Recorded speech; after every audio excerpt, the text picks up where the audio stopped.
Welcome to the regular Bellevue City Council meeting for February 6th, 2023. City Clerk, could you give us the roll call, please? Mayor Robinson. Here. Deputy Mayor Newhouse. Here. Councilmember Barksdale. Here. Councilmember Lee. Here. Councilmember Robertson. Here. Councilmember Stokes. Here. And Councilmember Zahn. Here. Councilmember Stokes, could you lead us in the flag salute? Sure. I pledge allegiance to the flag of the United States of America and to the republic for which it stands, one nation, under God, indivisible, with liberty and justice for all. So we have a proclamation tonight in honor of Black History Month. Councilmember Barksdale, you want to read? Thank you. Okay. Whereas during Black History Month, we recognize and celebrate the many achievements and contributions made by Black people to our nation's social, artistic, cultural, political, and economic advancement.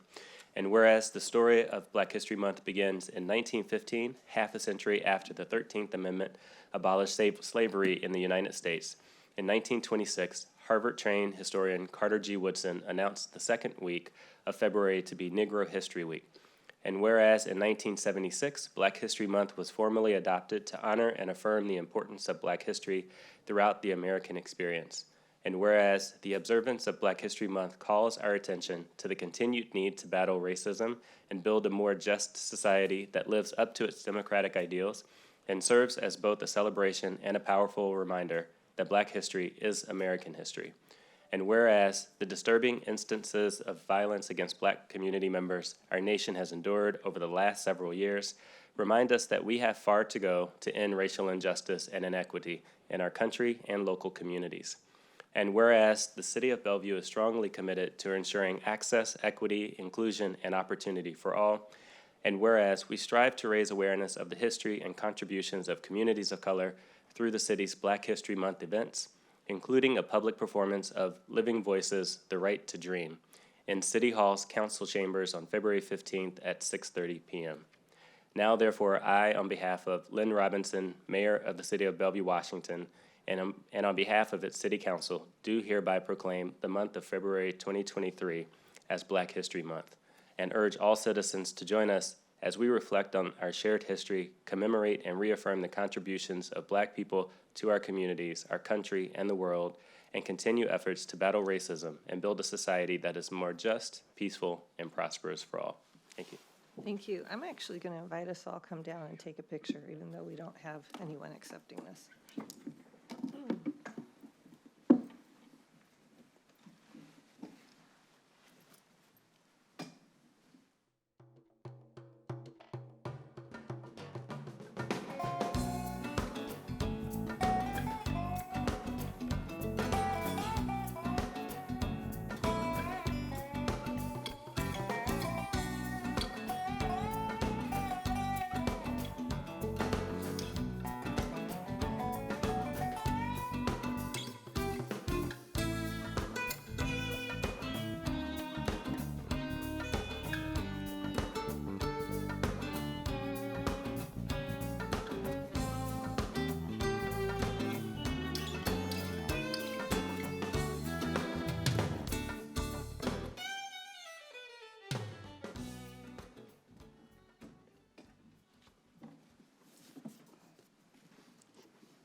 Is there a motion to approve the agenda? I move to approve the agenda. Second. All those in favor say aye. Aye. Any opposed? City Clerk, do we have anybody signed up for oral communications? Yes, thank you, Mayor. We do have 6 individuals signed up to speak this evening. So before I start calling names, I'll let the public know that oral communications is for a period of no more than 30 minutes. And each speaker will be allowed 3 minutes to speak, and only 3 speakers will be allowed to speak to any one side of a particular topic. Also unique this evening is we have a public hearing on the tourism promotion area under item 9A. The council cannot take any comments during oral communications on that item, and if you have signed up for that item to speak, you will be called under item 9A. And with that, I'll call our first speaker, which is Alex Zimmerman.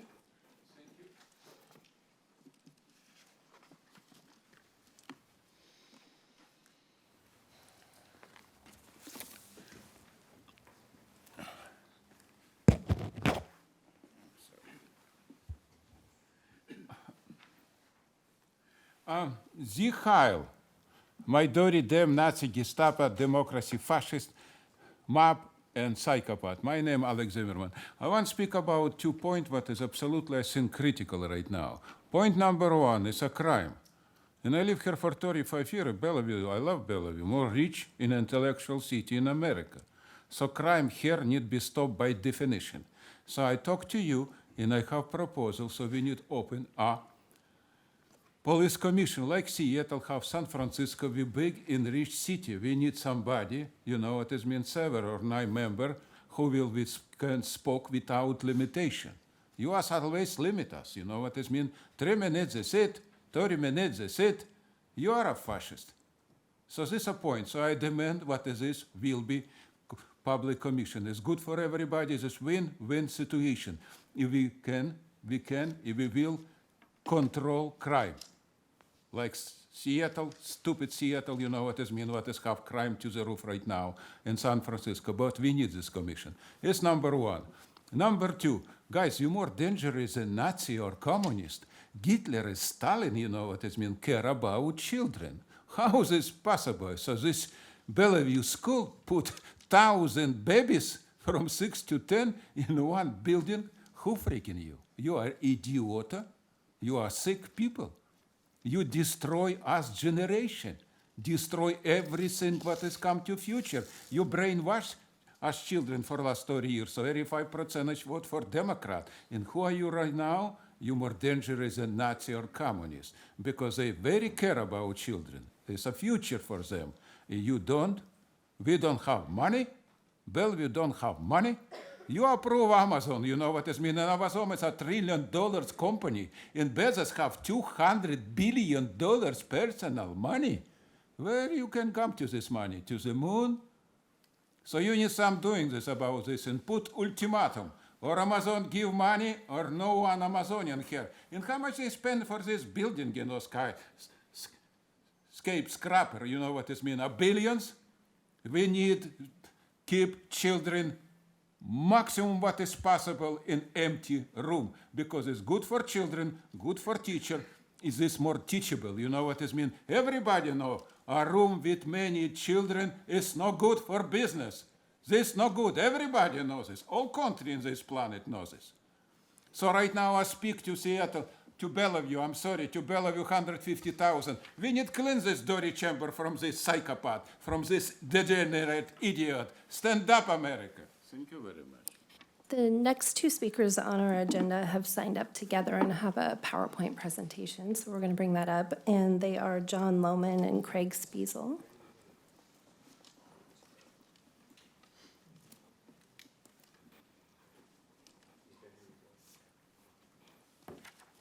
I'll be tracking your time separately, and I'll let you know when you get to 3 minutes. Thank you. Actually, go back. He's not using this slide, so. Good. Thank you, everybody. Honored council, I'm a 20-year resident of Bellevue. My wife and I live in Woodridge. I'm here to talk about HB 1110. Affordable housing is a serious problem in Washington State, and I personally believe that a healthy society needs affordable housing. So I applaud the council and the state for seeking to address this. This issue is so important that I think it deserves our critical attention. And what I mean by that is it is essential that we find the best solution, the most effective solution, and not just a solution, so that we maximize the impact of our efforts and touch as many people as possible that need affordable housing. The approach proposed by HB 1110 is what we at Amazon call a one-way door, meaning the impact of the changes proposed are irreversible. As well, the blast radius of the changes proposed by HB 1110 is huge. It affects neighborhoods, traffic, infrastructure, the environment, and pedestrian safety. Therefore, given the importance of this issue, the fact that this issue is a one-way door type solution or of proposed actions, And given the wide impact of the proposed actions, it's vital that we do everything we possibly can to get this right. How do we get this right? We need to take a data-driven approach to ensure the proposed solutions will be effective and are the best ones we could possibly take. How do we do this? My request of the council is, first of all, before we proceed to vote on HB 1110, you obtain from the sponsors of the bill data to validate that the approach proposed by 1110 will be effective, and namely, it meets the objectives of 1110. Secondly, I ask that the council review this data, review the objectives of the bill, and makes a decision as to whether the approach provided in 1110 is both effective and the best of all possible approaches that we could take to address affordable housing. And then thirdly, I ask the council to share this data and the conclusions of your review with the community for discussion. I have heard that Bellevue has been known for the Bellevue Way, a data and consensus-driven way to make decisions impacting our great city. I'm asking the council honor this approach, and my asks are a reflection of this desire. Thank you for your time. Great. My name is Craig Spiesel. I'm here tonight representing John and hundreds of concerned residents of Bellevue. Next slide. As we're talking about House Bill 1110, we believe the bill ignores the great progress the city has taken towards affordable housing and an increase in all types of housing topographies. So kudos to the council, planning commission, and staff for that. But we believe the bill will have an adverse effect on affordable housing. And as John has mentioned, there's no data has been provided that supports the conclusions or the economic burden that cities are going to have to face.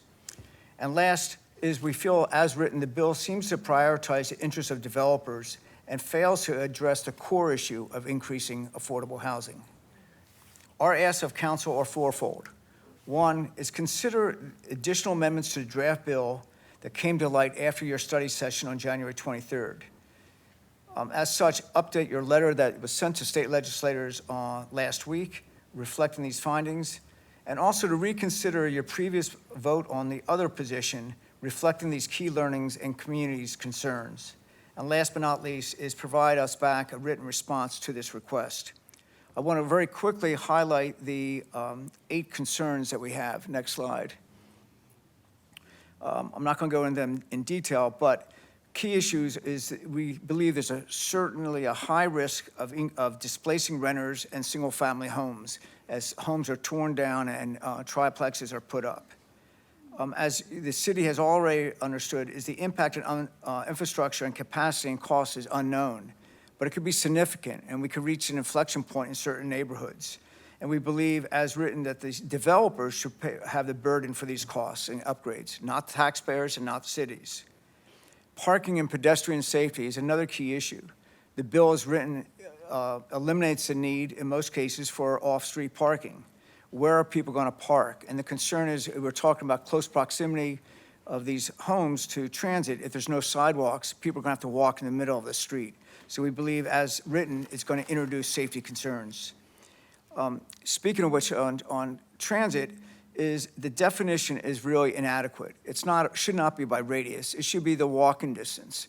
And as we talk about different populations, we need to talk about sidewalks so people with all forms of mobility limitations can make it to the bus stops. So it means sidewalks, continuous sidewalks, lighting, and such. Another area where the bill is absent is the prevention of short-term rentals and mixed use. I think the last thing we want is to have these buildings turned into Airbnbs or short-term rentals, which only takes more stock away from the housing crisis. Mr. Spiesel, you have reached your 3 minutes. Okay, I'm sorry the timer wasn't running here. Thank you very much.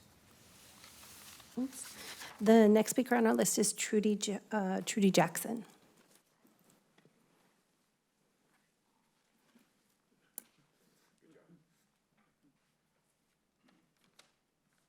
Good evening.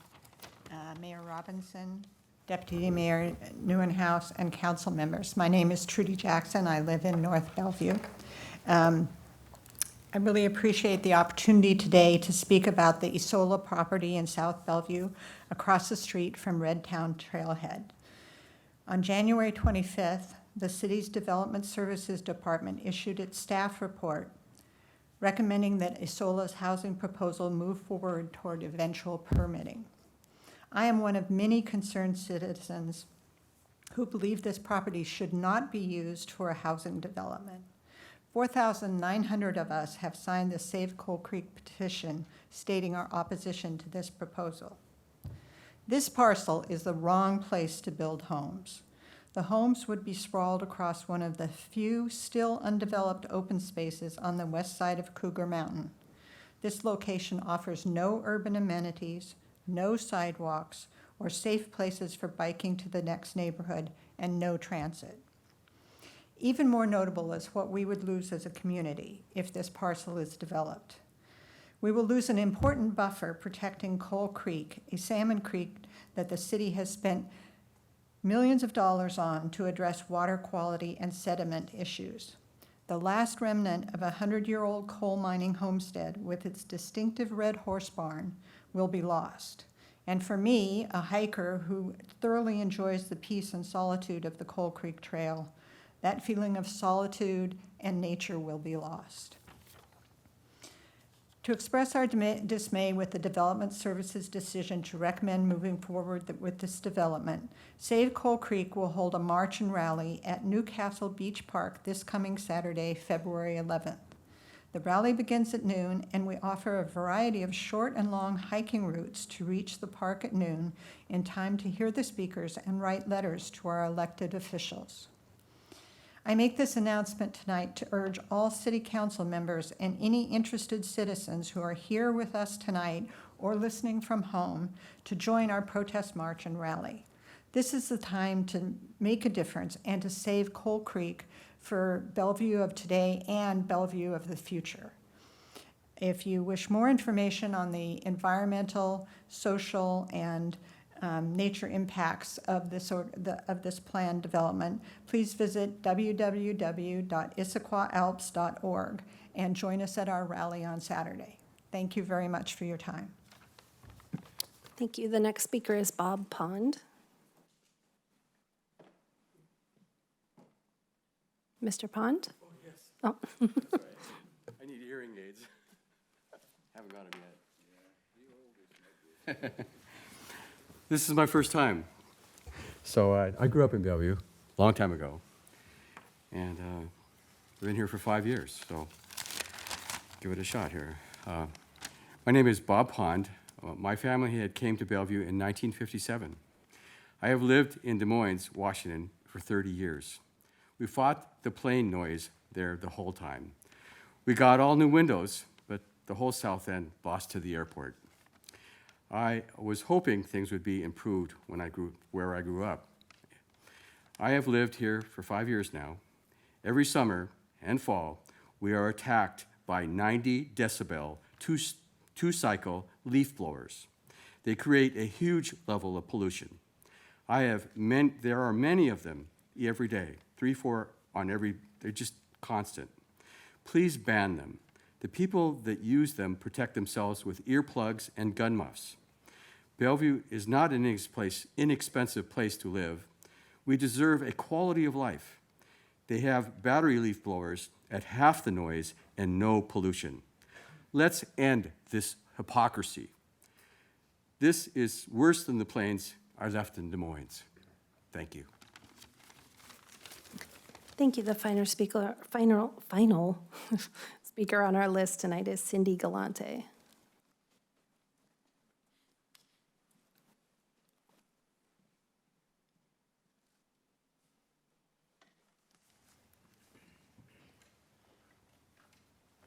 Hi. Thank you, Mayor Robinson, Deputy Mayor Newenhouse, and council members. My name is Cindy Galante. I'm a Clyde Hill resident. Just want to give you a little example of what recently happened to us. My son and husband were at a Kraken game last week and returned to the car, and their our back window was smashed out and my husband's briefcase was stolen. 2 other cars in the same parking garage had their windows broken out as well, and their purses were unfortunately stolen. I realize that this is not Bellevue. However, we all know that what happens in Seattle does not stay in Seattle. We know we have the same bad policies since we are all under King County. Also, my friend, a single mom, had the same thing happen to her in Bellevue. Her car was parked near the Bellevue Park when her car window was broken and her son's school laptop was stolen. Many others have voiced disbelief on Nextdoor when the same thing has happened in their secure apartment parking garages. This is not acceptable. Not only is it a huge inconvenience, but it is also an unnecessary expense, and it steals your peace of mind. Bellevue is a unique and beautiful place. We want to keep it that way. We're seeing a pattern of shoplifting and break-ins. We are heading in the wrong direction. We cannot afford to be soft on crime. We need to protect our youth, let our families thrive, and make our communities safe again. Thank you. Thank you. That is the end of our pre-registered list. We do have several minutes left, so I'd ask if there's anyone joining us here in council chambers or anyone online that would like to speak to the council, please raise your hand. And again, as a reminder, it cannot be on the topic of our public hearing, which is the tourism promotion area.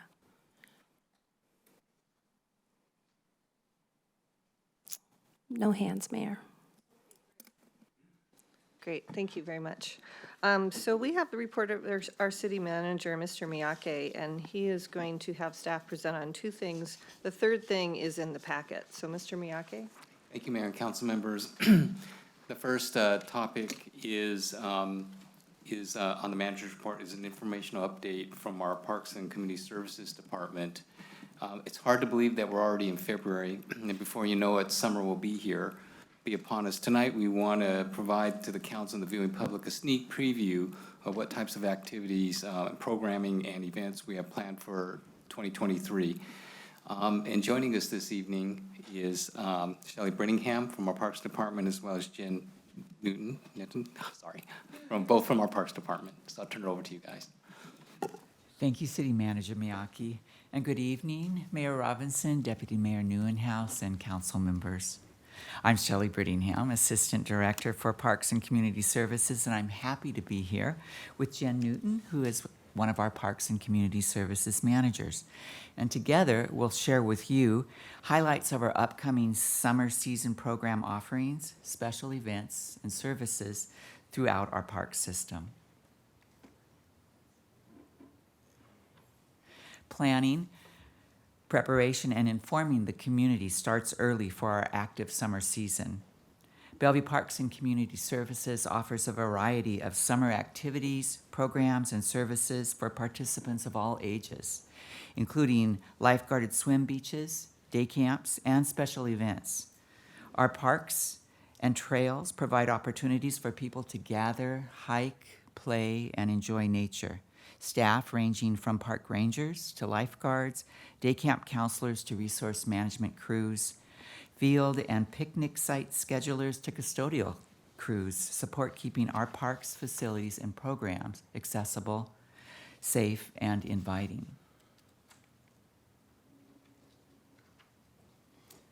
With 2,700 acres of parkland and 92 miles of trails, which is actually further than walking from Bellevue to Bellingham, Bellevue offers many options to get outside. Hundreds of thousands of people will visit Bellevue's parks, natural areas, and trails during the busy summer season. Summer park use starts as early as May with picnic shelter rentals at parks such as Lewis Creek, Kelsey Creek, Crossroads International, Newcastle Beach, and Lakemont Parks, just to name a few. Our park rangers are an integral part of our parks and trails during the summer. The full-time and seasonal park rangers provide educational outreach, fun walks and programs, and inform the public about how to safely use our park amenities. Lifeguards and beaches. There are 6 Bellevue parks that offer access to the water in the summer: Maidenbower Bay Park, Chisholm Beach, Newcastle, Anatai, Clyde, and Chesterfield parks. They all feature lifeguarded swim areas throughout the summer. The lifeguarded beaches open in late May and go through early September. Over 45,000 people visit Bellevue beaches each summer, which requires approximately 65 to 70 lifeguards to keep people safe when they visit. Another great thing is that the beachfronts feature life jacket loaner programs for the public to use while they're enjoying the water.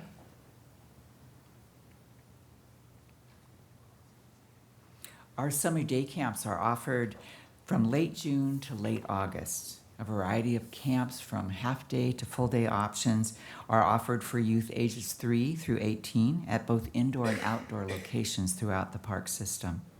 A small sampling of camp offerings in 2022 included farm discoveries and kids connection camps at Kelsey Creek Farm, Bellevue Youth Theater's theater day camps, at Crossroads International Park, rock climbing camps at South Bellevue Community Center on the indoor climbing wall, skateboard camps at the Highland Indoor Skate Park and Outdoor Skate Plaza, and a variety of outdoor camps, such as our Hike, Bike, and Swim camp, our Great Summer Program Camp for middle school teens, and the Teen Team Challenge Adventure Camp.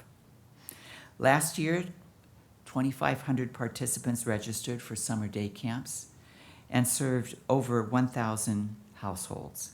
We're anticipating even more participants in 2023. What says summer more than our special events here in Bellevue? We start off the summer with our Lake to Lake bike ride. This year it's our 10th anniversary and it's on June 10th. It is a family-friendly ride that is fun for all abilities. There's 2 courses, an 8-mile ride and a 24-mile ride, and e-bikes are welcome. Next up is the Bellevue Family Fourth at Downtown Park, the East Side's largest fireworks display. The event is co-produced between the City of Bellevue and the Bellevue Downtown Association and features live music, children's activities, and fireworks. Oh, food too. Yep. Typical attendance is about 60,000. Wow. Movies in the park will return again this summer at Downtown and Crossroads International Parks in July and August. These free, family-friendly movies are shown on a 40-foot screen outside. Attendance at 2022 movies was approximately 18,000 individuals and families. Live theater happens at the Bellevue Youth Theater with their summer production of Alice in Wonderland this year, and Northwest Arts Center will host 2 different outdoor performances of Theater on the Green on the 2nd and 3rd Wednesdays in August. The Bellevue Botanical Garden Society hosts Arts in the Garden in late August. The 3-day event features handcrafted, 3-dimensional art that's intended for outdoor display. Art is displayed throughout the Bellevue Botanical Garden, and last year more than 8,000 people attended this 3-day event. Our parks also host special events produced by community organizations. For example, last year the Ukraine Festival and the Flavors of India Festival were held in Crossroads International Park. So we're looking forward to another summer of active fun, and we invite the community to join us this summer at the parks. We hope we'll see you there as well. Thank you. Thank you. Great presentation, thank you. So many of our kids either have or are enjoying these programs, and I know you have scholarships for families as well, so thank you. Yes, thank you. That's great.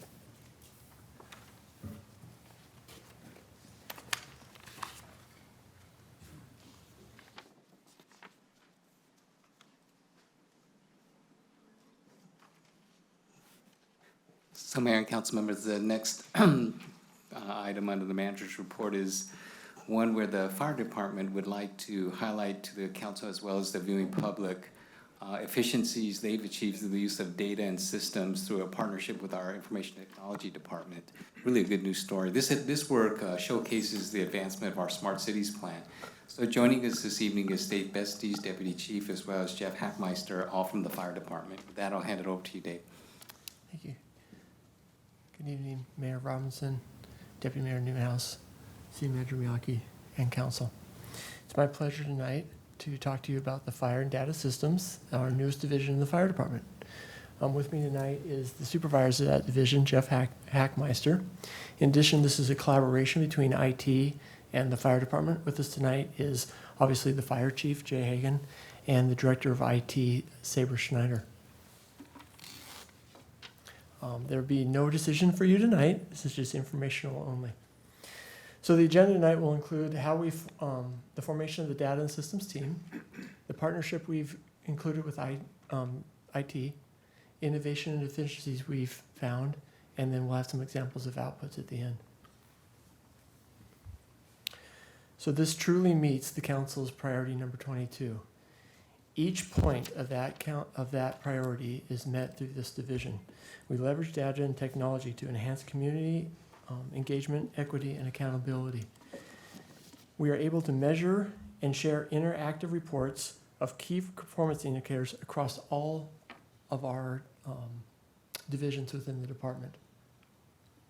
We increase the reporting and correlation and aggregate community inputs to inform our future policies and drive our customer service.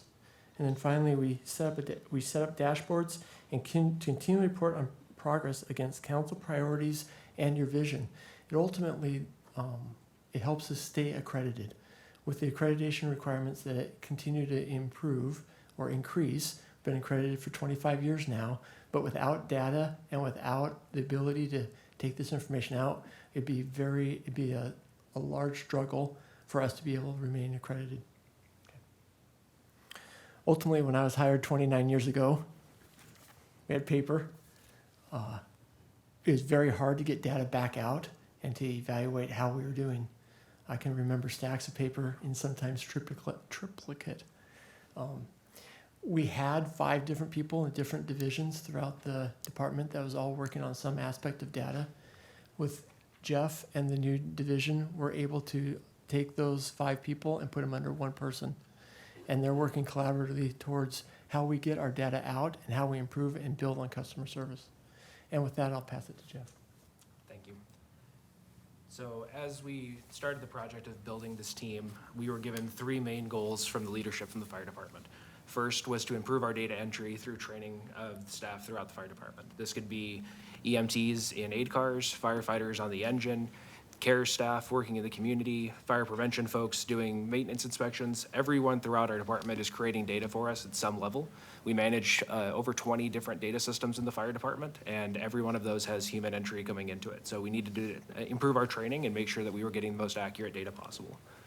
Once we had that, we needed to find ways to validate the data for accuracy so that we could stand firmly behind decisions that we were making based on the data we collected, and we've been able to achieve that through using multiple systems.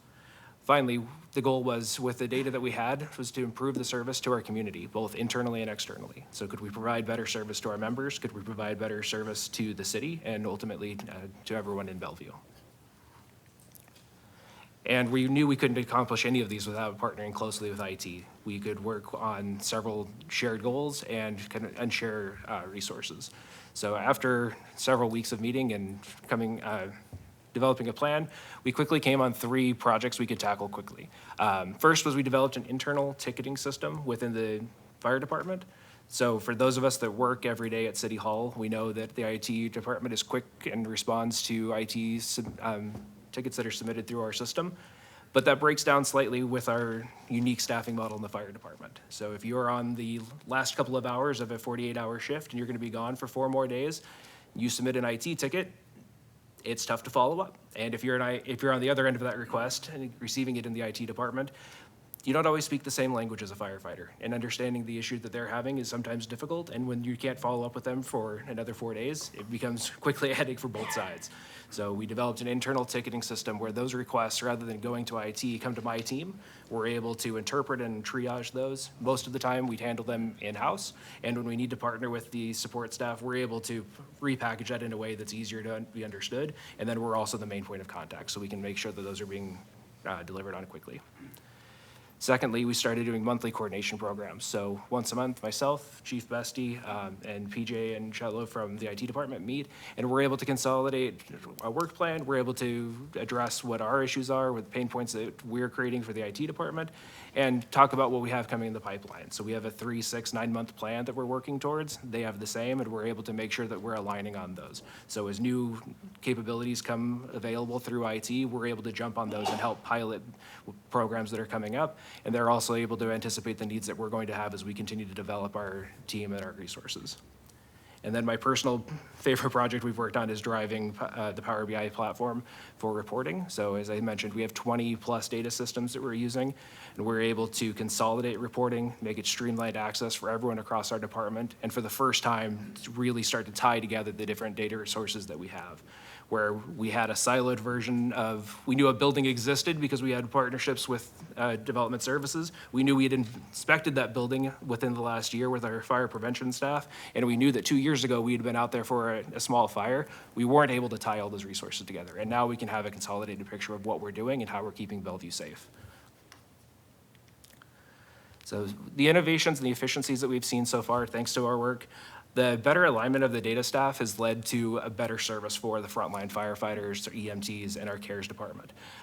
Less time is being spent finding data, and there's more time being spent realizing what the data means and being able to make that actionable. We've also been able to use that data to drive better improvements in our operations department. We've had several big changes that have come and that are coming quickly. We've introduced a new battalion chief position. We have a new engine coming online. There are changes coming, and having better data, more reliable data is making the decisions that we need to make easier, and we're making better decisions because of it. And for me, most importantly, we're driving better interactions between managers and their staff within the fire department. We're not spending time trying to track down data. We're not spending time arguing about if we're looking at the right part of the data. We're able to package it in a way that is meaningful and easily accessible, and that's leading to better interaction, and we're having better development with our staff. And then for our team of 5, some wins that we've recently had. Operative IQ is a system that was purchased by the department a few years ago to track medications for the EMS division. And we've been able to expand on that so that it is now our one go-to source for all of our asset management and inventory tracking. So grant-funded items, everything from ballistic vests for our firefighters up to the actual fire engines and ladder trucks that you see rolling down the street. We're able to track those both for maintenance and for movement across the department, and it's been a really big help for our support staff in being able to keep everything that we need ready to go for the firefighters. Again, with Power BI, we're able to take all of those different reporting systems and bring them into a package that's easy to consume for the firefighter. If any of you have had to deal with more than 1 or 2 data systems, you know that logging in to each one requires remembering usernames, passwords, and then the internal reporting system.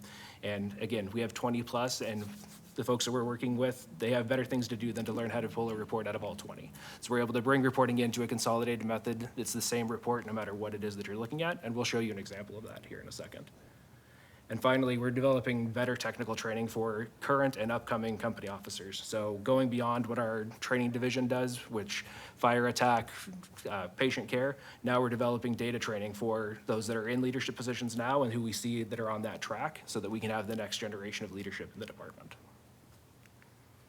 And here are just a couple of examples of the things we've been working on. With Operative IQ, this is an example of where all of our heavy apparatus are. So aid cars, medic units, engines, ladders. Before this lived on a whiteboard at Station 1 in the battalion office, and we had small magnets. So if we had to move one engine from a reserve status at Station 3 to being active at Station 1, somebody went over and moved the magnet over there, and we hope that we remember to do that. Now it's done through the system. So if we can click on any of these links, you'll be able to go back and find maintenance records. You can see what's active, what's in service, where they are. This updates throughout the day and can be accessed by anyone in the fire department on any device. The next slide is an example from Power BI. Before I switch over, I realize there's a lot of data on this slide. The point is not for you to read every tile, but this is an example of what we're able to develop and what we're able to provide to the fire department. So if captain walks into a station, begins the shift, logs in. Within about 30 seconds of logging in, they're able to see how their station and how their crew are doing it across all of our different metrics. So you can see turnout times, you can see how often you've checked your apparatus through Operative IQ. Have you double checked that your SCBAs are safe and operating effectively? Have you done your inspections? Have you done the training that we require you to do? All of that's accessible from one screen. And each of these tiles that you see are just the frontline image of a much deeper report, and we're training them to go in and be able to dig into their data and find out where they can make improvements in their operations. So all from one screen, they're able to do that. And then finally, this is our streamed data training videos. So my team puts together a series of 60, 90, to up to 5-minute videos across any different training method that we need. So we are able to, from our office up here on the 3rd floor, we can turn out training content and get it directly to our firefighters, to the captains and lieutenants in the field so that they can help train and we're able to address issues quickly. And with that, I turn it back over to Chief Bestie. And we appreciate your time tonight. City Manager Miyake, that ends our presentation. Thank you. Thank you for your service. Wonderful. Okay. So the third presentation is in the packet. Yes, So- Mayor, that's just an informational update. Okay, thank you. Is there a motion to approve the consent calendar? I move to approve the consent calendar. All those in favor say aye. Aye. Aye. Any opposed? Okay, next up is a public hearing on the establishment of the tourism promotion area in Bellevue and Redmond. I think I just introduced it for you, sorry. Well, I just, again, tonight's agenda, I just would introduce the staff coming up to the table. Jesse Canedo, Assistant Director, and Lori Hoffman, our Community Arts Director, all from the Community Development Department. They have a brief presentation, brief for our staff report this evening, before you start your public hearing. Thank you all for having us tonight. We're very excited to be returning for the public hearing tonight for the tourism promotion area. Following the public hearing, staff seeks direction to come back on consent with the final ordinance for adoption on February 13th. Generally, a tourism promotion area is a way for local governments to generate additional revenues for tourism promotion. Hoteliers petition a legislative authority to form the TPA and impose a nightly room charge. Just a quick overview, we're talking about this issue tonight because the city has received a petition from our hoteliers in Bellevue and Redmond to form a tourism promotion area. We are excited to be leading this effort with our civic partners at the City of Redmond. There are many steps required by state law to form a tourism promotion area. On the screen before you, you can see the recent actions that have been taken here in Bellevue and Redmond. On November 28th, the staff presented to council on the TPA ahead of a series of council touchpoints. An interlocal agreement with another municipality is a required element of forming a TPA in King County. The interlocal agreement outlines the agreed-upon framework for the TPA between the municipalities. On January 3rd, the City of Redmond approved and signed the interlocal agreement, with Bellevue executing the agreement on January 17th. After the ILA was executed, designating Bellevue as a legislative authority, stakeholders submitted their petition to the city clerk. On January 23rd, this council passed a resolution of intent to form a tourism promotion area, and on the 27th, we published the notice of public hearing. Tonight is that public hearing. And after tonight's hearing, if directed, staff will return next week for adoption on ordinance establishing the TPA. After that, staff will work with the Department of Revenue on required contracts in Q2 of 2023, and we are currently on schedule to begin revenue collection on July 1 of this year. Results in our community should be seen in Q4 2023 and beyond. Thank you so much for your time tonight. Great. Do you want to go leave it back on that slide right before this one? Yeah, let's just leave it on that. Okay, so is there a motion to open the public hearing? I move to open the public hearing. Second. All those in favor say aye. Aye. Do we have anybody signed up? Yes, Mayor, there are 5 speakers signed up for the public hearing. And before I start calling names, I will let the council know you did receive 7 written comments, which were all included in your desk packet for this evening. And with that, I'll call our first speaker, which is Alex Zimmerman.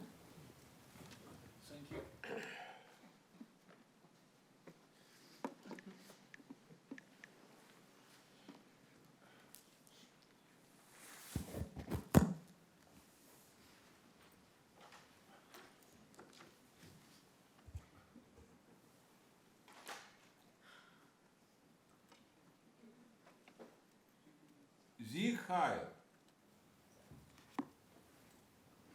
Yeah, Sieg Heil. Sieg Heil, my dirty damn Nazi Gestapo democracy fascist mob and psychopath. My name is Alex Zimmerman. Yeah, I love tourism. I think most tourists what is will become to Bellevue for another few years. It will be people with guns. This is exactly what is will be happen. I think chief of policemen speak about this last month, about crime will be to the roof.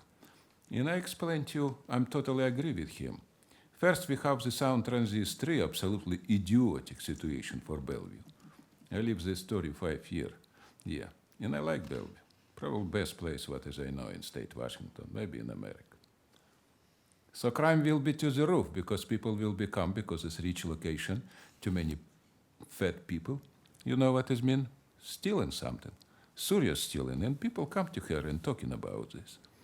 It's number one. And for my understanding, King Country Consul Balducci push the Sound Transit. It's absolutely idiotic situation. You know what it mean? Don't vote for her. This is exactly what is my opinion. Second, Amazon will bring 30,000 people from jungle. You understand about talking? These young people, you know what it mean? What is not care about nothing, only about their job. You know what it mean? They not real American too. Is this a point what is critical? Absolutely. This bring more and more crime. Tourism in Bellevue will be dangerous right now. And I guarantee you for another couple of years, we will have couple example. So I'm absolutely right. The chief of police absolutely right too. And firemen right too, you know what it mean? Months ago, something little bit fire in downtown, you know what it mean? 14 car come, 80 people, 6 policemen, you know what it mean? For 2 hours, cost us, for my understanding, couple $100,000. For what? For a little bit fire in car? Come on, guys. It's not serious. Maybe somebody smoked marijuana. I'm not too much sure about this. So my proposition right now, first, we need stopping Amazon. Amazon will be critical, destroying Bellevue totally, and you will see this. It's a stupid idea. We have Microsoft 30 years ago. Look what happened with Bellevue. Nothing. We no more Bellevue. We no more Bellevue. In crime, from Seattle, from downtown, will be moved more faster than COVID. I guarantee you this. It's not only my opinion. So right now I speak to everybody who listen to me. Guys, we need stopping Amazon with this 30,000, no, different people. Yeah, exactly, absolutely. Stand up, America. We need make Bellevue better, not worse. Thank you very much. Next speaker is Carolyn DeMarcarian.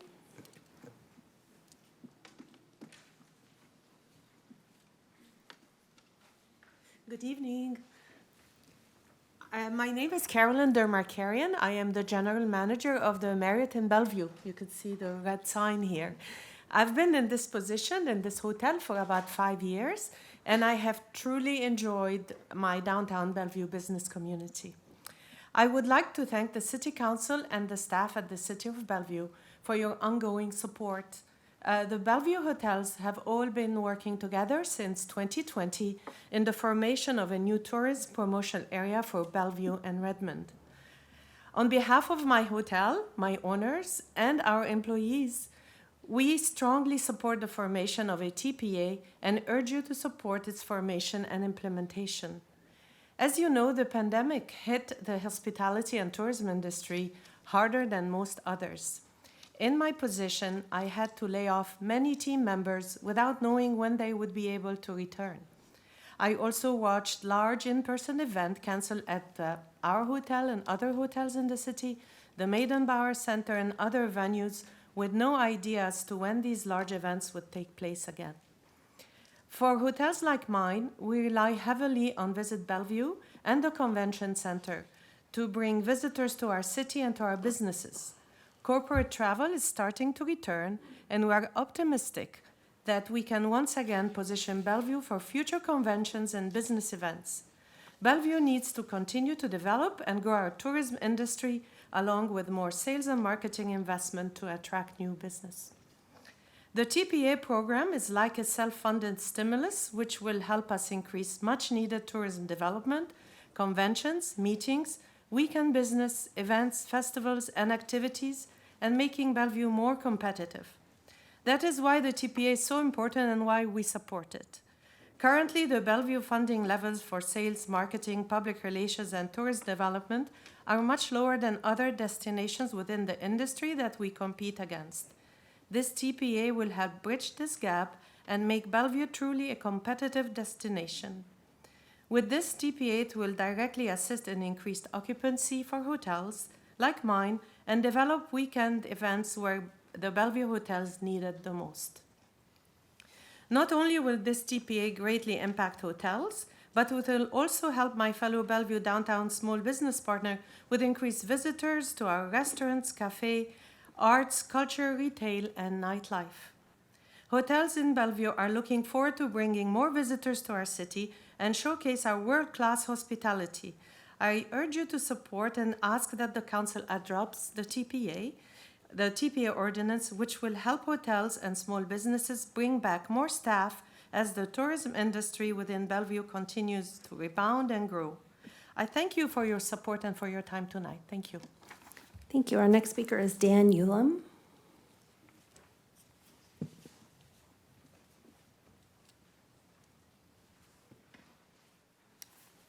Thank you so much for taking the time to listen to us. I'm Dan Ulam. I'm one of the owners of Brick and Mortar Books in Redmond Town Center. I'm very in favor of creating a TPA when our hotels are doing well, our stores doing well, and I know the stores in Redmond Town Center are doing well. It's been a tough couple of years. Pandemic has not been fun. We lost a Macy's. We've lost a lot of other stores kind of in the meantime. But events bring us back to life. And whenever we have something like a chalk fest or we have people go into the hotels, there's a soccer tournament at 60 acres. And whenever there's that soccer tournament at 60 acres, it's like we get 80 kids that never would have been in our store that come in our store. And it means a lot to us. I'm in the unique position as the owner, I'm the only one that will drive to work on these horrible icy snow days. And on these days, the only people that show up at our store are people that were already stuck at maybe the Marriott or the Archer because they can't get out. They can't go anywhere. And it's interesting to see. You can really quantify how much extra business you have just from the hotels because that day maybe you'll do $500. And that's all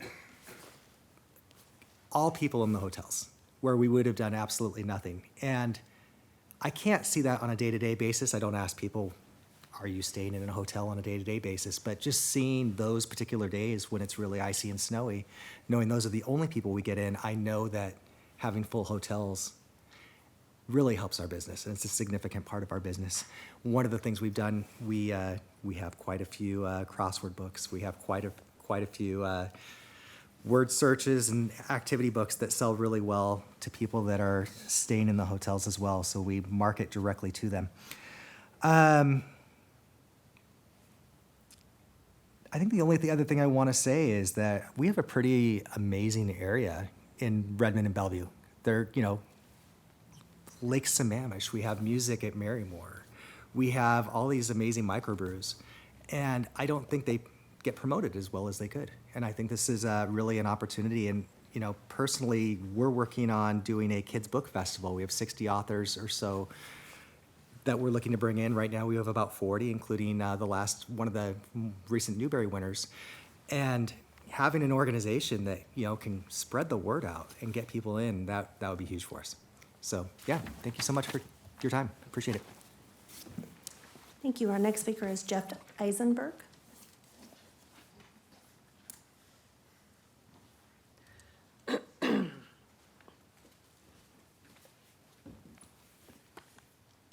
Hello, Mayor Robinson and members of the council. My name is Jeff. I am the GM of the Hilton Garden Inn in Redmond, and I've been there since pre-opening. As many of you know, tourism is the fourth largest industry in Washington State. Pre-pandemic, the tourism sector generated roughly $21 billion annually statewide and contributed $1.8 billion in local and state taxes. Tourism is an excellent return on investment in its support for our local economy. Studies show for every $100 spent on lodging, the hotel guest spends an additional $222 on their trip in our local businesses.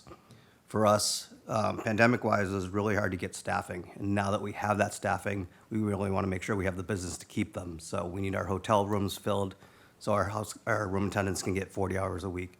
We need patrons in our restaurants for our servers, our bartenders, line cooks, and all that. We need more resources to promote and drive more visitor spending to our region. The Bellevue-Redmond TPA will keep us competitive with communities that are vying for the same visitors East King County is trying to attract. It will allow for more aggressive tourism, marketing, promotion, in new and existing markets, including advertising, trade show attendance, sales missions, and other marketing promotions. It will provide funds to improve and develop tourism, attraction, events, and to bring vitality to our community. Additional resources for tourism, promotion, and destination development will help our region foster vibrancy and enhance local culture, recreation, dining, and shopping. Thank you for your time. Thank you. Our final registered speaker is David Nadelman.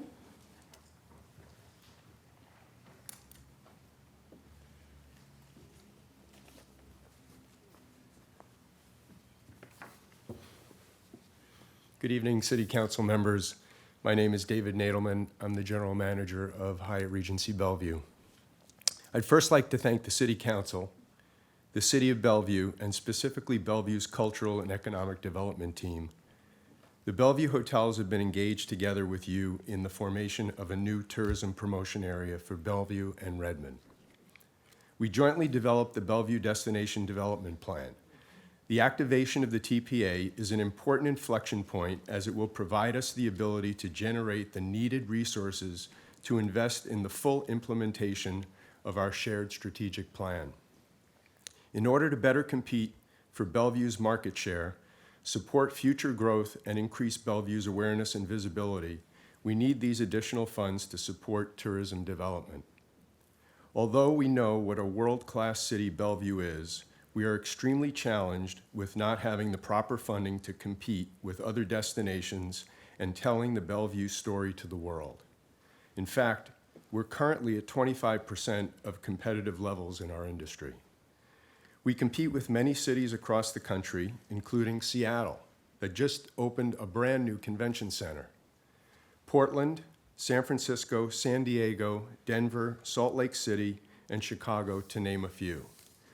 Although we have come a long way in recognition as a city that is desirable to host conventions, conferences, and events, we're still working hard at putting Bellevue on the map, and the TPA program will help us accomplish this. The TPA formation is an ideal public-private partnership enabled by the state legislature that is working great in many other communities in Washington state and throughout North America. I've been fortunate enough to have firsthand experience working with other TPAs, and my experience is that TPAs are a huge boost to generate additional tourism, visitor spending, and overall economic impact. On behalf of my hotel and our 310 colleagues, we strongly support the formation of a TPA and urge your continued support as well. Thank you sincerely for allowing me the time to speak to you tonight. Thank you, and that is the end of our pre-registered list. And at this point, I would ask if there's anyone joining us here in council chambers that would like to make a comment on this public hearing. Please raise your hand, and anyone joining us online, use the raise hand function. I see one hand online. Ms. Dean, can you hear me? I sure can, Charmaine. Thank you very much. Welcome. You ready? Yep, we're getting there. Yeah, you're ready. Go ahead. Thank you. Good evening, Council. Heidi Dean coming from Newport Hills. I just wanted to say I too support the formation of the TPA. You know, it's the same thing that I've been telling my folks up in Whatcom County where I'm from, that tourism is where it's at. I know that down here we're struggling with the tech industry and how that's playing out. So we have to pivot and look at what else we can do. And I think tourism is a huge thing here for us. When you think about it, we are the jumping off point here, mountains to sound, right? The jumping off point for both. And I think really promoting ourselves, Bellevue and Redmond that way is great. I've said the same thing up in Whatcom County for them. So as I'm listening, I'm hearing a lot of our hotels are coming forward and talking about this. And one thing I'd like to ask is that since we need to fill those hotels, and they're the ones that are really kind of the drivers of this, we need to address what's happening with the short-term rentals in our area, because we have so many illegal short-term rentals, Airbnbs, homes in our city and probably in Redmond too, that are being illegally Airbnb'd, and they don't pay anything in to this system. So I would really like to see our cities crack down on that. That also helps with our housing shortage that we're facing, because again, we have no idea, we have no inventory of how many of those homes are being illegally used for that purpose. So again, I'm in support of this TPA, and I thank you for your time. Thank you, Ms. Dean. Just in time for us to get the timer up. Is there anyone else joining us who would like to make a comment this evening? Okay, I see no additional hands, Mayor. Okay, great, thank you. Is there a motion to close the public hearing? I move to close the public hearing. Second. All those in favor say aye. Aye. Any opposed? Deputy Mayor, would you make a motion, and then we can, if anybody has comments or questions, we can cover it then. Certainly, Mayor. I move to direct staff to draft the necessary legislation formally establishing a tourism promotion area for adoption at a future meeting on consent. Second. Any comments or questions? I know that we've been through this already, so it's pretty straightforward. Okay, all those in favor say aye. Aye. Any opposed? Okay, great. Why don't we take a quick break? We'll come back at 7:15 for our last item.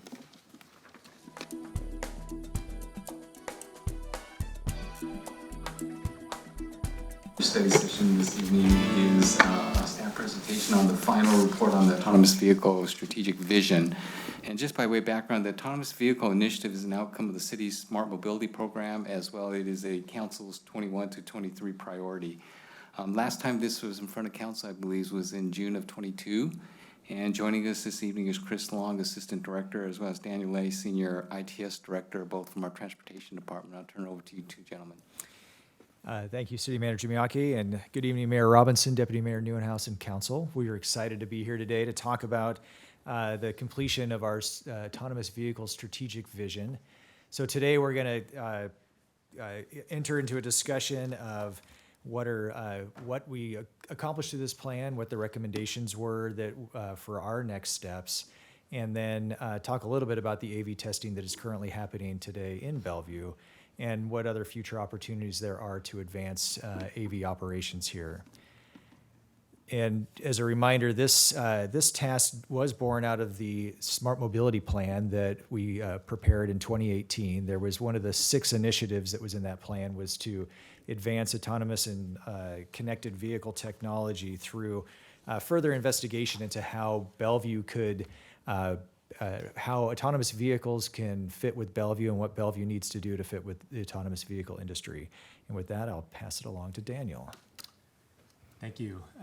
So before we lead into the actual body of work itself, I just wanted to highlight and mention that this was a joint collaborative with the City of Seattle, a joint project, really to study autonomous vehicles together, because we see this as a regional issue and a regional topic. As these vehicles arrive, they likely will not see jurisdictional boundaries. They will travel between cities and provide mobility for all within the region.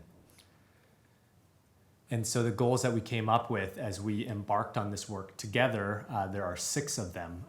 The first one is to improve safety. That is sort of the foundation of all of this work, to ensure that this mode is safe for all users on the road, all the vehicles, pedestrians, and all the cyclists that are interacting next to these automated vehicles. And the second is to invest in innovation. We know this is an innovative technology, and being innovative certainly drives a lot of economic development, helps to further advance Bellevue as being a leader in technology. Third, ensure transportation equity, making sure that this technology is accessible for all, is useful for all, and helps to provide a way of mobility that helps the disadvantaged as well, and not just those that can afford the technology. And then fourth, leverage strategic partnerships. We know that this technology has a lot of drive from the public sector, so their key element of success here is to formulate those partnerships.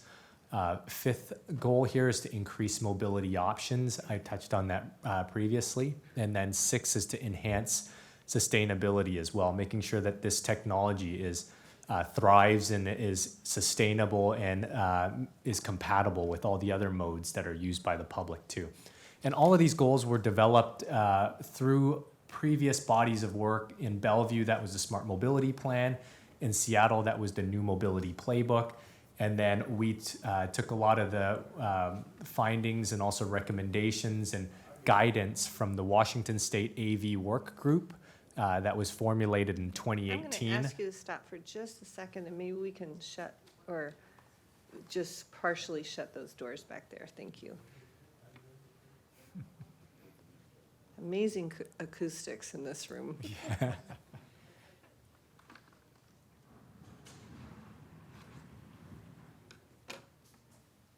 Okay, go ahead. Sorry. Yeah, no worries. So yeah, a lot of work done at the Washington State level through the Cooperative Automated Transportation Policy Framework.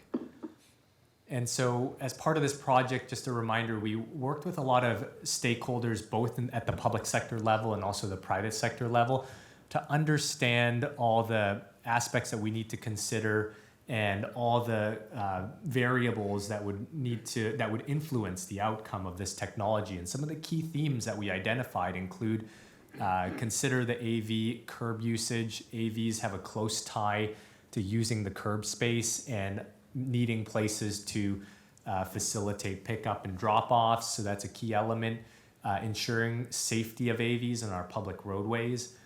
Improving public awareness for the technology as well, and then developing a streamlined permitting process that would help to manage and also regulate how AVs operate on public roadways. So of all of that stakeholder outreach that we conducted, this slide here summarizes the general sentiment regarding AVs. And the sentiments here reflect those that were collected from the public agency stakeholders that were involved, and they all tie back to the 6 regional goals that I presented earlier. So as you can see here, 4 out of the 6 goals, the stakeholders perceive to have positive impact, and then there's 2 of them where there are some risks or concerns about negative impact. And I think the important part about this is that, in the next few slides, we'll be describing the approach that this project recommends and takes to really change this, help to steer these last 2 in the direction more towards the positive side, and some actions that the city can take to help pursue those, to help bring those to more of a positive light. And so kind of dovetailing with that are the top opportunities and risks for AVs. The top 5 opportunities are that it has potential to provide new mobility options, reduce collisions if the automated driving systems are refined and well perfected. And then 3, support the transit network that's in the area. 4, decrease vehicle ownership and dependency. And then 5, provide data insights on travel patterns so we can plan city improvements in the transportation network better. And the top risks here are that it could potentially increase congestion. 2, inequitable outcomes. 3, pose safety risks if some of the safety aspects aren't addressed. And then 4, lack of infrastructure readiness. And then 5, technology obsolescence. And so there are really 2 approaches when it comes to emerging mobility and planning for emerging mobility here. So the first is to shape the outcome. And what that is that, we can come up with projects or guideline or policies that would help to move the city towards accomplishing those goals that we identified, making sure that they're well matched, the projects that we select and the projects that we pursue. And then the second approach here is just leaving it to chance, essentially not doing much at all, but letting the technology sort of grow organically in the region. And so the risk here is that, you know, there may be companies that have a particular service model and are trying to reach goals that are profit oriented, and those, if not, may not always align with the goals that we've established as a city. And so tying back to the 6 strategic goals that we identified on this project, with each of these categories, there are some action items that we will pursue. There's actually a lot more than just what's shown on the next 3 slides here, which is available in the plan.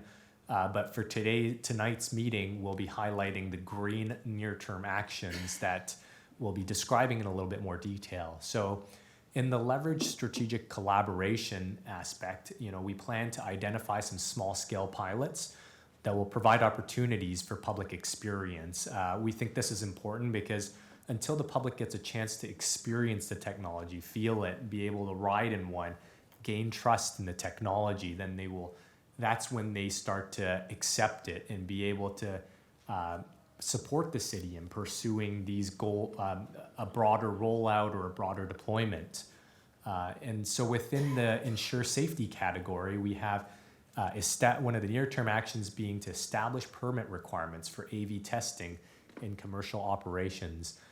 Through this body of work, we found that really permits is one of the most powerful tools to be able to regulate and be able to require AV companies to provide information about the operations, tell us where they're operating, tell us how they are serving different communities. And without a lot of that permitting in place, a lot of that information doesn't always get shared or transferred back to a city. So, you know, there's not a lot of visibility into what's happening. So, you know, we certainly want to pursue this. We think that there is a good pathway to it and working with the state so that there can be one uniform permit process that would apply for all local jurisdictions that want to pursue or have AV projects in the pipeline. And then shape innovation. There's a lot of good examples of being able to designate AV testing areas within a city, innovation districts, to be able to carve out areas that we feel are, you know, lower risk areas where we can trial and be a little bit more innovative and be able to experience the technology and see how well they perform. So we plan to take a hard look at areas in the city that would be ripe for testing. And then the 4th goal here, to ensure transportation equity, we want to formalize key performance indicators that can be used to evaluate the effectiveness of AV deployments on their ability to meet city goals. So we want to understand which communities are being served by AVs, making sure that the AVs are not necessarily just hovering around downtown, but are serving our Factoria and our Crossroads neighborhoods too. So making those key performance indicators known.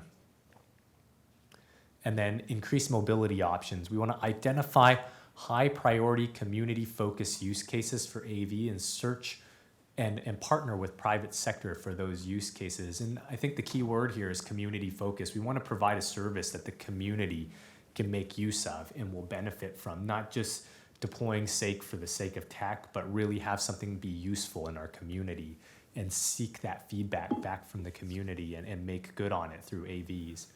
And then search for commonalities and goals amongst neighboring jurisdictions and stakeholders that inform policy decisions. This one speaks to what I mentioned earlier about AVs not seeing jurisdictional boundaries. And then lastly here, enhance sustainability. You know, we want to assess the curbside assets. We know that AVs will take advantage of the curbside. They're going to use it to pick up and drop off passengers. If the space isn't there for them to do what they need to do and do business, then the alternative of that is that there may be a lot of deadhead miles in these vehicles. So, and that has a direct implication to sustainability. So solving the curbside challenge really helps to make sure that the sustainability aspects are addressed as well. So with the next couple of slides, I'll turn it back over to Chris to talk about what's currently happening in Bellevue. So while we were in the middle of working on this report, suddenly Waymo comes knocking at the door and was interested in returning and doing more testing in Bellevue. And they had completed the self-certification process with the state. And so it was they began testing in October. Were very open with us about what their intent was. They're looking to revisit the area and be able to test in our weather. And that was one of the issues that they found back in 2016-17 when they were originally testing with a different vehicle, that they struggled in the rain and the fog and so forth. So they're continuing that testing through April of this year. And they are testing in fully autonomous mode, which I actually experienced this morning as I was out for a run with my dog at 6 a.m. in the dark. I approached an intersection just as one of the Waymo vehicles pulled up, and it came to a complete stop. And I could see the driver sitting there just sitting back with his hands in his lap. And so it's they're quietly driving every street in our city, and it's been very successful, have had no comments about their operation. So it seems to be working well. They've shared this graphic with us that shows all the technology on their vehicle, and it's quite extensive. The LiDAR, the visioning systems and radar systems that give them the ability to see as far as 3 football fields away where possible, but clearly can see my black lab and me in the dark at an intersection as well. So, and as I mentioned, they completed the AV self-certification. There was no further permitting required in Bellevue for their operation. So the next steps for us, in addition to what Daniel talked about with some of the priority items that we're going to be working on, is also to be looking for partnerships and funding partnerships in particular. The US DOT has their SMART grant. That is one that has focused on this technology quite a bit. They just went through their selection process for 2022 and will likely be coming out with another round next year. So we'll be looking at whether that's a program that we'll want to position ourselves in if we can find the right partners and the right project to pull together. And then Washington State, through the work that the Autonomous Vehicle Work Group was doing with the Washington State Transportation Commission, they're recommending doing a pilot project as well. And so we'll be following up with them on potential funding opportunities. And with that, we're open for questions. Okay, terrific. Thank you. Councilmember Zahn, let's start with you. Yes, thank you. Thank you, Mayor. Well, thank you both for this really detailed report. I think that we've been working in this space for a long time to position ourselves, and I think it's always good practice to start out with vision and guiding principles, and I'm really glad to see that we're doing this in partnership with our neighboring city, because as you said, there are no boundaries when it comes to transportation systems in our region. So I really appreciate that. And I just want to lift up a couple of things that you brought up, which is making sure that we're right-sizing what we focus on locally here versus statewide versus federal, because I think it's helpful for us to understand which lane we play in. So we might advocate at the state and federal level, but really for us, it's about the permitting piece and really understanding how that works, and then helping our community get more awareness and socialize the technology that is going to be coming at some point. Because right now, as you said, you still see somebody sitting in the car, but at some point, the whole idea is that the vehicle is not going to have a person inside of it. And I think there's some psychological things that we might go through in terms of how that works and how we might respond in that space. I love that active engagement part. The curb management part, because that's something that we're currently working on, so making sure that we're ready for this technology. I will say that the one thing that, as I've been reading about other cities that have been deploying some, like in San Francisco, and some of the challenges they've had where the vehicle stalls and then it's stuck in rush hour traffic. And so just being really cognizant of how the pilots might work. And then what I'd like to better understand is the two concerns that were raised are things that are really near and dear to the council, sustainability and equity. So as we look at these pilots, I would just encourage us to then really think hard about where we focus a small pilot so that we actually are addressing and centering sustainability and equity. So maybe there are areas in our community where having autonomous vehicles would be very helpful, whether it's folks that don't own a vehicle or have some disability where they can't drive. So I would say that that's one of the things I'd like to better understand is how are we going to take those into consideration? Thanks.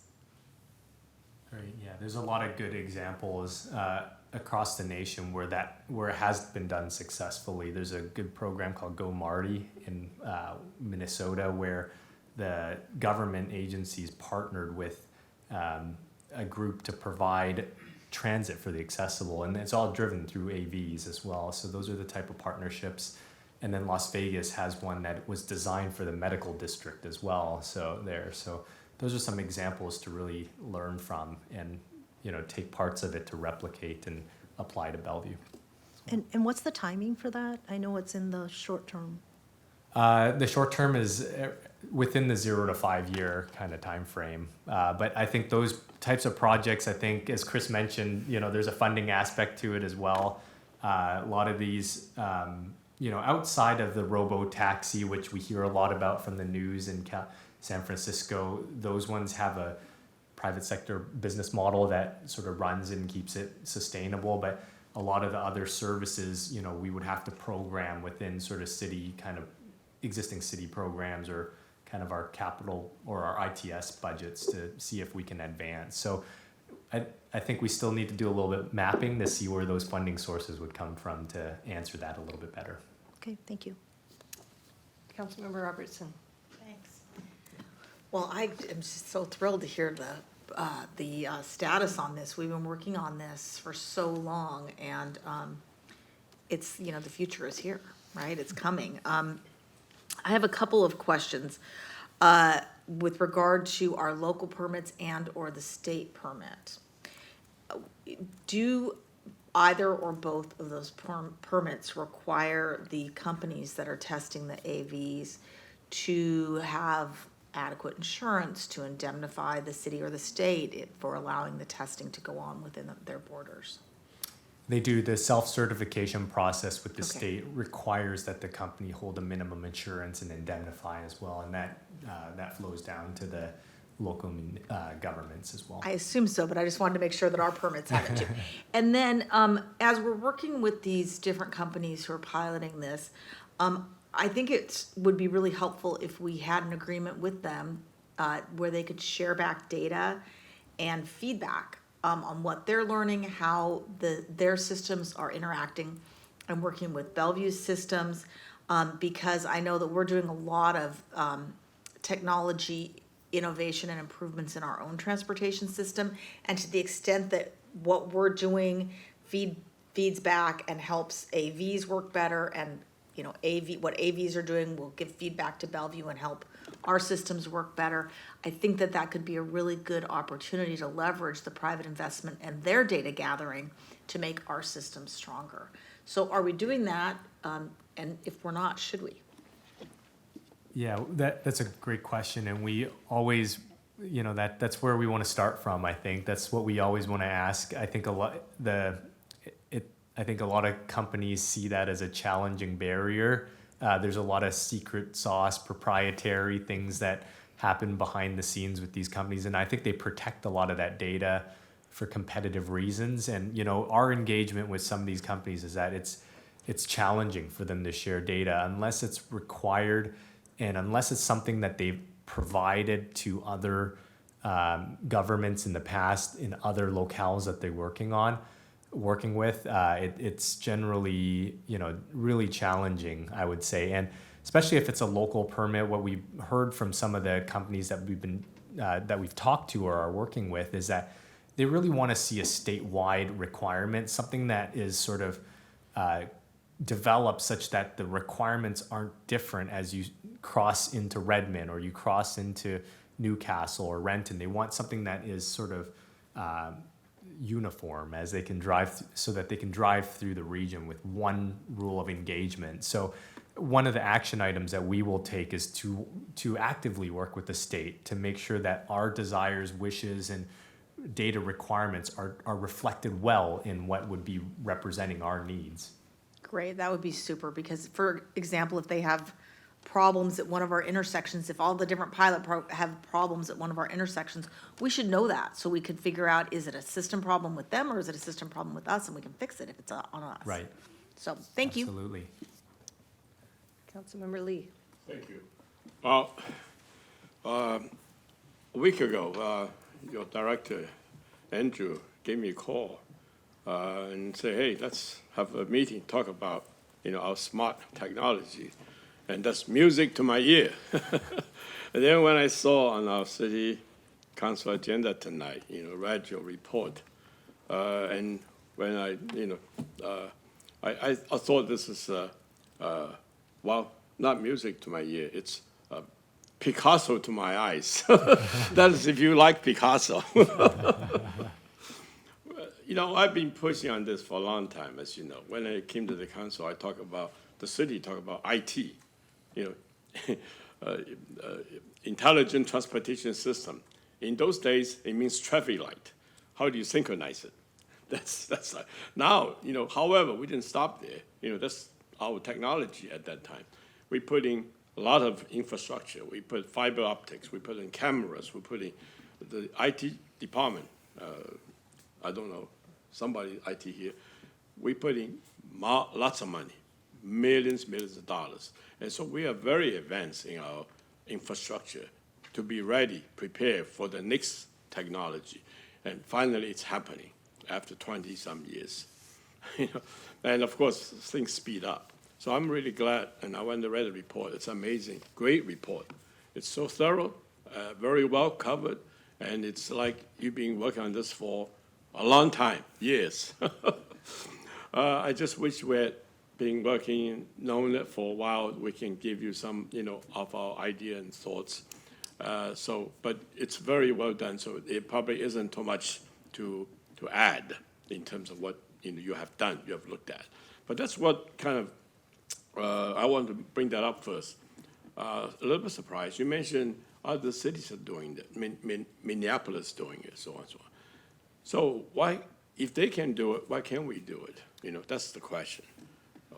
Why are we waiting to have all these? Because I know, and now you can talk, technology development is not quantum jump. You can't do that. It has to be incremental, because you don't know when you take the first step, what happens to the second step, because it's a response. It's what happens, right? You do something, technology, people's response, community reaction, and you don't know the next step to be because it's new, innovative technology. Many things can happen. You don't know that for sure. But you're just adaptable, creative, flexible, innovative, so you can go to the next step, depending on what it is. But you have to have an overall big view, but you do it incrementally. And so I believe that this is what we could have done, But then you mentioned about resources. Councilmember Robertson asked, how long will it take? Timeline, it's about 5 years. Because you said funding. Yes, absolutely. But the immediate step that takes the funding is clear through us, the city, Bellevue. Talk to council members. We just had a budget of $2.2 billion. We can give you, it's a priority we set. It's important we give some more, right? Realistically, whatever you have, you do it and you accomplish it and you go to the next step. And then when we're looking for grants elsewhere, they see what you have accomplished. Then you can convince them to give you more money. Then you can get more. If you don't show any results, if we're waiting for money, we'll always be waiting. Nobody's going to give us any money. So I think that's the approach I would be suggesting. It doesn't mean that's the way it's going to be, but it's the idea. And you mentioned about working with partnerships, state. Absolutely. We need to work with the partners, with the state, with the metro, with Sound Transit, with all the cities around us, because technology, again, it's universal. It doesn't just take care of us. It doesn't, right? It's not gonna ultimately meet our goal. So we do need to do that, absolutely. We will have to support you and look at what things we have to do, and then it depends on the incremental step you're working on. If it's like you were saying, if you have to know what the community-specific, local Bellevue needs, then we have to have our own laws and codes and way of getting, because we will be different than Redmond or Kirkland. But anything that's beyond our border boundary, like an interstate highway, 405, absolutely, we gotta have regional collaboration, have state step in, everybody, so that the company can succeed. We have to make it as easy as helpful as possible. So I'm gonna stop right there, and I just want to, maybe you can add a few things. First of all, I just reemphasize, not get lost with my comment, that it's a great product, wonderful. It's a great step to move forward, and I am on board. I don't know about the rest of us, but I'm on board. Okay, thank you. Yeah, Councilmember Lee, I agree. I think starting small and building successes is important. So those, I think, one of the action items to really carve out a small scale pilot that we can demonstrate success on is important. I think to answer your question about, why it hasn't happened here and why in other places, I think, there's a number of reasons. Like, I think maybe we could separate it between sort of the large scale deployments, like the San Franciscos or the Phoenixes, and those ones have vehicles in the hundreds of numbers, right? And I think those ones are unique because most of those companies want to scale up, be able to make sure that their technology sort of thrives in all what they call operational domains. So basically all scenarios. And in those environments, there's sort of this, it doesn't have the element of inclement weather. So they really perform well in those environments. So, which is why Waymo is testing here, because they want to be able to perfect their capabilities to operate in this domain. And something that they've told us at the onset of our engagement that, they don't have any plans to deploy in large numbers here because they haven't figured that out yet. So that's why you don't see those large scale type deployments here, because the technology is just not quite there yet. But I think with respect to sort of the smaller scale, shuttles or circulators, those types of concepts, those are things that we will look at opportunities where it aligns well with the goals that we've established and find something that is right-sized for us. So I do sort of take your feedback there that those are things that we will explore in more detail here. Maybe you could allow me to one more question, one more statement. Half a minute. Of all your 6 principles or goals, one thing you put down is increase mobility options. Okay, I think you should also focus on increase mobility, period. Option is one of them, multimodal option, which the city has very well done under Andrew, developed multimodal for the whole thing. But this multimodal is one of the options, but it's basically the key element is improve mobility. And under that also, you didn't say, I would like to have you think about it, congestion reduction. Because if you can reduce congestion, it will increase mobility. It will make mobility a lot better. Thank you. Thank you. All right. So it's interesting that we had our driest January ever in history. They're trying to test in their inclement weather.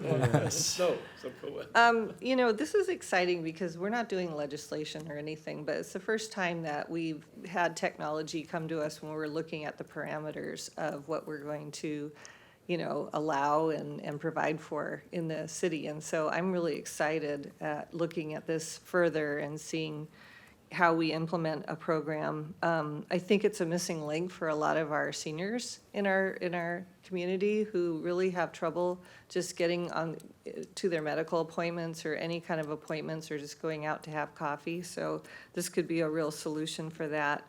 And when Chair Homendy from the National Transportation Safety Board was here, I got to look at the T-Mobile Innovation Lab, work that they were doing with, what was it called? Innovative Safety Technology Solutions, avoiding crashes, basically. And so is this program going to incorporate that technology that they have already created? And can we encourage that collaboration if it's not happening already? Absolutely. I think, the work that we're doing there is in the connected vehicle space, but a lot of times connected and autonomous vehicles they have a close nexus to each other. If you have a vehicle that's autonomous, it has a lot of communications. It has a lot of sensor packs and sensor perception systems. And to be able to communicate and be connected just gives it that much more capability. So all the work that we're doing at T-Mobile through the 5G Innovation Hub, it's connecting with the roadside infrastructure to know when a pedestrian push button is pushed, when it's entering a school zone area, or when it's sensing that a pedestrian needs more time at a crosswalk. And there's a lot of benefit to having that autonomous vehicle be able to sense that as well, be able to receive that information as well and react accordingly and drive in a safe manner. So I think the two are very closely connected. And as we pursue projects, the learns from that engagement will most certainly be applied to other future AV projects as well. Terrific. Thank you. Deputy Mayor. Thank you, Mayor. Great presentation. Really appreciate it. It's very exciting where we're at with this, and really laid it out very well, and appreciate the great comments and questions by my colleagues so far. As you can tell, we're all very excited about it, and it's something, as Councilmember Lee mentioned, that it's been of interest for quite some time. So my only question really is, in order to take even more advantage of this in terms of where we're at, I really hope that there is a close collaboration between transportation and economic development in our community and greater region about our approach, how we're approaching this, communicating where we're at, and then opportunities within Bellevue. So if that collaboration is not happening, I would encourage that to happen. But if it is, I would love to know how you're collaborating now to ensure that that outreach is happening, especially within our startup community. Something that we're also very concerned about, to help incubate smaller companies as they come online here in the city of Bellevue. I will mention that from the very beginning of the Smart Mobility Plan, we had members of the economic development team here in Bellevue sitting there and as part of our core team working on that project. It's been a focus of ours since the beginning to think about how the work and the environment we create here in Bellevue can be a test bed for other technologies. And we've done that to some extent in a lot of different smaller scale pilots, a lot of the video analytics work we've done, and some of the work we've done with our curb management pilots as well. So we definitely see a great partnership that we continue to work on there.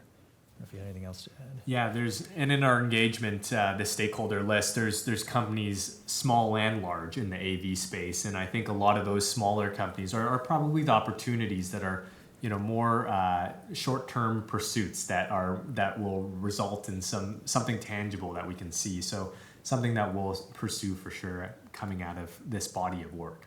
Great, thank you. Councilmember Stokes. Yeah, it's been very interesting. Yeah, green helps.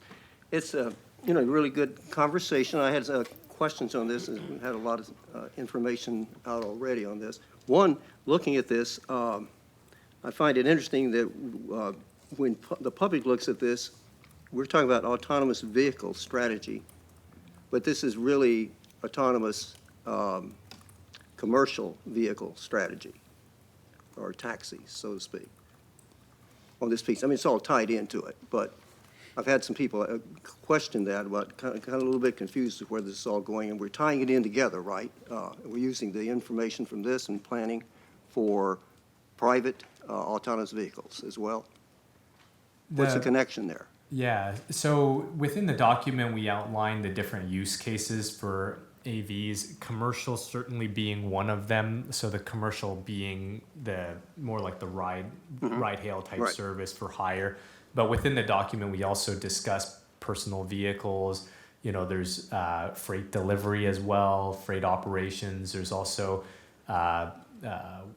specialized transit is in there as well. Mass transit is in there as well. So there's different use cases that we identify. I think in general, there's a lot of spotlight and a lot of discussion on the for hire model because that tends to have a lot of, I mean, there's a lot of large scale deployments happening throughout the nation that sort of reflect that model. But I agree there are many different use cases. We touch on them in the report as well, but I think just there being a lot of other types of, or the large scale deployments tends to, steal a lot of the airtime with this subject matter. Yeah. Well, no, I'm just mentioning it because talking to the general public, it's like, so what does this mean? I mean, it sounds like you're just concentrating on one. The question is, how does this fit into the overall picture? And I think it'd be good to kind of keep that in mind in a sense. It's really great we're getting to this point. This is a long-term project.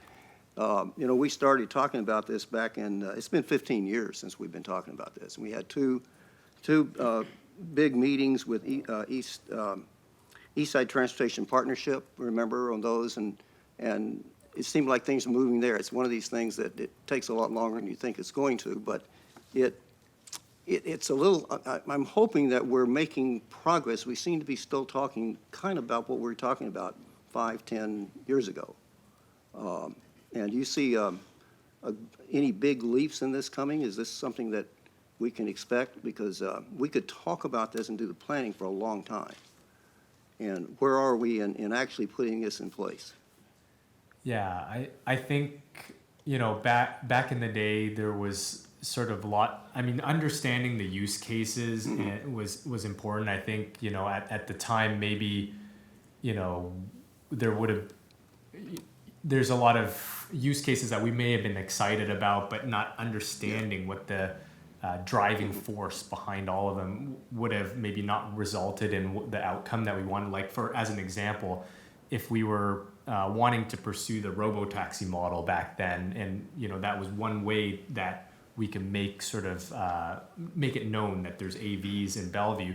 The private sector wasn't quite ready for that yet, and we've learned through this exercise and this body of work that their capabilities aren't there, so we wouldn't have been pursuing the right thing at the time.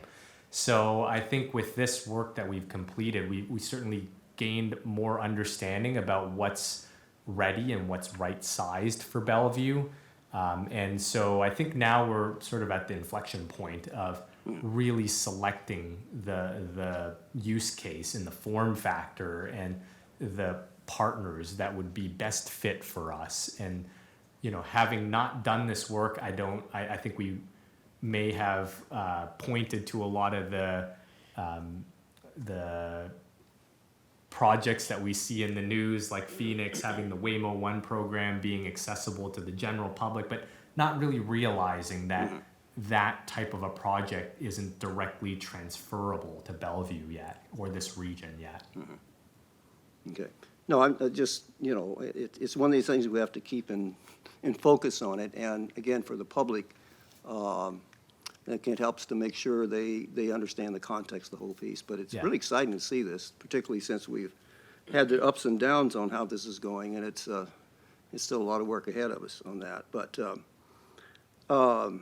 the other question I had, I'm trying to, is I wanted to comment on this question of whether we do it the Bellevue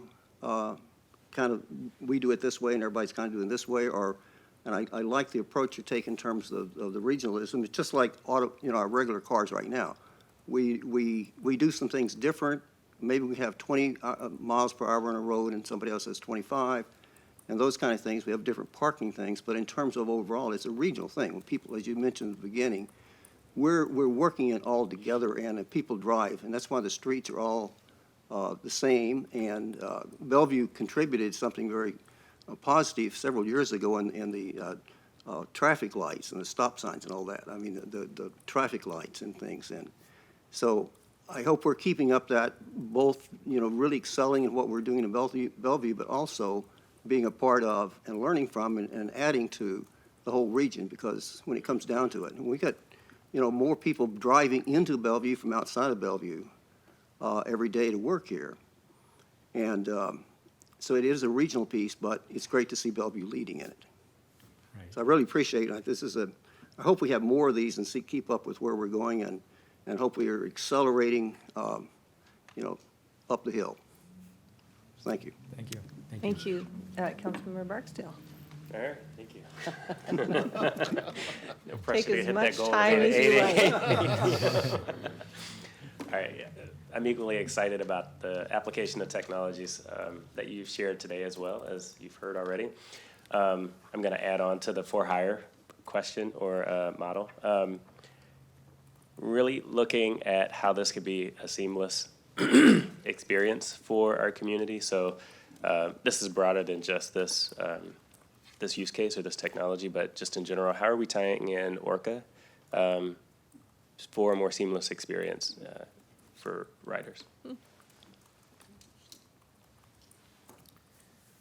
Yeah, and I good question. You know, these are, you know, if these aren't made requirements, then more than likely these desires won't ever come to fruition. So I think that's why it's important to work with the state and develop these. I mean, Orca is a regional system, so ensuring that as these companies bring their technologies here, you know, that could be a requirement that is necessary for working in this region, that, you know, their fare payment systems are integrated. So that's a perfect example of why we need to actively and continue to work with the state to develop regional requirements and permitting processes that can layer on things of those nature. Okay, so are we actively working to include that as a requirement? We haven't, you know, so there's a lot of discussion about permitting, and the state is working on the process for developing that. It is very much in its infancy right now at the state level. They are just wrapped up their AV work group plan for the year, and I think this is the last year that the AV work group is actually intact. So, you know, we're planning to, you know, as we wrap up this work, you know, being that this is one of the actions that we want to take, I think we're just about to begin those conversations. You might have heard that Seattle has a permit process for AVs. They've included a lot of requirements there. A lot of those hold true for Bellevue, but I think in hearing what we heard from the private sector, we want to take the good from that, apply it to the state level, and make sure that, you know, we can implement sort of what you mentioned as well. So we're going to begin that process pretty shortly here. Okay, cool. It sounds like this might be on our ledge agenda and sometime in the future. I would love to see that integration into a common fare payment system there. Yeah, excellent. I was thinking the same thing. So Daniel, can you take that to Genesee and see if we can integrate that into our ledge agenda when appropriate? Sounds good. Will do. Okay, as long as I get a head nod with everybody on the dais that that's of interest. Okay, perfect. Okay, I think we're done. Thank you for the excellent presentation and conversation. With that, we are adjourned.